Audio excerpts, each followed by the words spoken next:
তো হ্যালো বন্ধুরা, দেখতে পারতেছেন আমি এখনও যাচ্ছি ড্রাইভিং লাইসেন্স পাওয়ার জন্য। আজকে আমার ড্রাইভিং লাইসেন্স দেওয়ার কথা, তো তার আগে মেডিকেল করতে হবে। তো আমি মেডিকেলের জন্য রেডি হয়েছি। তো দেখুন, এখন আছি রাস্তার মধ্যে, জেদ্দা শহরে একটা মেন রোড, এটা মক্কা রোড। তো দেখতে থাকুন, মক্কা রোডে দিয়ে এখন যাব হসপিটালে। তার প্রথমে মেডিকেল করব, তারপর মেডিকেল করার পরে আজকে আমার লাইসেন্স দেবে। তো বলতেছে যে আজকে লাইসেন্স করতে কী কী লাগে আমি আপনাদেরকে ভিডিওর মাধ্যমে জানাবো। তো প্রথমে আপনাকে লাইসেন্স যদি আপনি সৌদি আরবে লাইসেন্স করতে চান, তাহলে আপনাকে প্রথমে যে অ্যাপার্টমেন্ট নিতে লাগবে, ঠিক আছে? অ্যাপার্টমেন্ট নিতে আপনার খরচ আছে এখানে 20 থেকে 30 টাকা মতো, বা কেউ থেকে 50 টাকা নিতে পারে। তো যদি ভালো কাউকে পেয়ে থাকেন তাহলে তো এভাবে দেবে তেমন কোনো কথা না, কারণ ফ্রিতে তো কোনো কিছু হয় না, ঠিক আছে না ভাই? তো আশা করি 20-30 টাকা দিবেন, 20-30 রিয়াল দিবেন। দেওয়ার পরে আপনি অ্যাপার্টমেন্ট নেবেন। কত তারিখ আপনি ড্রাইভিং লাইসেন্স পাবেন, বা ড্রাইভিং লাইসেন্সের জন্য আপনি প্রস্তুত হয়ে অ্যাপার্টমেন্ট নিতে পারেন, ঠিক আছে? তো অ্যাপার্টমেন্ট নেওয়ার পরে যখনই আপনি অ্যাপার্টমেন্ট নেবেন, তখনই আপনাকে ডেট দিবে অ্যাপার্টমেন্টের, যে এত তারিখ।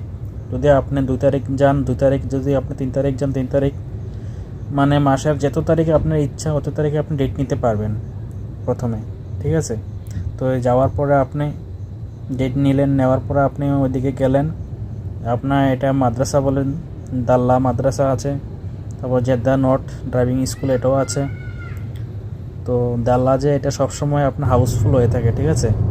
এটা হাউসফুল হয়ে থাকে কারণ ওইটার মধ্যে আপনার অনেক প্রবাসী যে ড্রাইভিং লাইসেন্সের জন্য অ্যাপার্টমেন্ট নিয়ে থাকে, তার জন্য এটা হাউসফুল হয়ে থাকে, এখানে পাওয়া খুব কঠিন হয়ে যায়।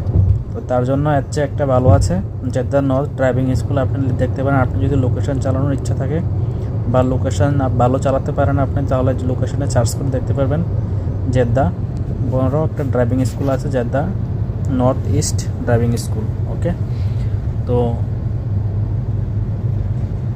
প্রথমে অ্যাপয়েন্টমেন্ট নেওয়ার পরে আপনাকে ছবি দিতে লাগবে 1 কপি ছবি দেওয়ার পর, ওই মাদ্রাসাতে যাওয়ার পরে 1 কপি ছবি দেওয়ার পরে আপনাকে আকামা নেবে। আকামা নিয়ে আপনাকে দেখবে, বলবে আপনি আগে ড্রাইভিং করেছেন। যদি পারেন তাহলে বলবেন, সত্যি বলবেন, মিথ্যা কোনো কথা বলবেন না, ঠিক আছে? তো আমি তো ড্রাইভিং করি, তো আমি ড্রাইভিং করতে করতে যাচ্ছি, কিন্তু অনেকবার গিয়েছি। তারপরও আমার কপিল অনেক টাকা আমার থেকেও কেটেছে, প্লাস আমার স্যালারি থেকেও কেটেছে। আমার কথা হলো ভাই, ড্রাইভিং লাইসেন্সটা খুব জরুরি। ড্রাইভিং লাইসেন্সটা পাওয়া আমার অনেক ভাগ্যর ব্যাপার, ঠিক আছে?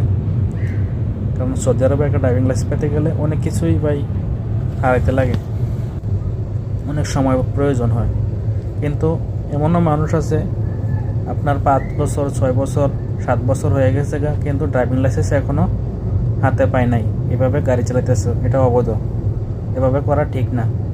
কারণ বিদেশে যেহেতু আসছেন, প্রথমে ড্রাইভিং লাইসেন্স করা জরুরি। তো তার জন্য বলছি সবাইকে, ড্রাইভিং লাইসেন্স নিয়ে গাড়ি চালাবেন। তো কীভাবে করবেন? প্রথমে আপনাকে, যদি আপনি 5 বছরের জন্য ড্রাইভিং লাইসেন্স করতে চান, তাহলে 5 বছরের জন্য আপনাকে 250 টাকা ফিস জমা দিতে হবে। আর যদি কেউ ড্রাইভিং লাইসেন্স করতে চান তাহলে আমার সাথে যোগাযোগ করতে পারেন, ঠিক আছে? আমি 1 টাকাও খাবো না, আপনাদেরকে সম্পূর্ণভাবে বিনা খরচে যা খরচ লাগে আপনার হবে, কিন্তু আমার কোনো লাভ হবে না। শুধু এতটুকু বলে দিয়ে নিয়ে যেতে পারবো যে কোন দালালের মাধ্যমে যদি না ধরেন, দালাল যদি ধরেন, কোনো কাউকে লোক ধরলে আপনার পয়সা অনেক লাগতে পারে, ঠিক আছে?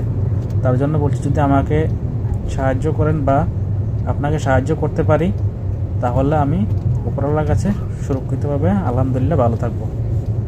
তো আমার কথা হলো, প্রথমে 250 টাকা জমা দিবেন। তারপর যদি আপনি 5 বছরে করতে চান, 5 বছরে 250 টাকা জমা দিতে হবে। তারপরে আপনাকে যে এটা ফিক্সড 650 টাকা না 690 টাকা নিতে হবে, ঠিক আছে? তো এটা আমার মেডিকেল রিপোর্ট, দেখেন।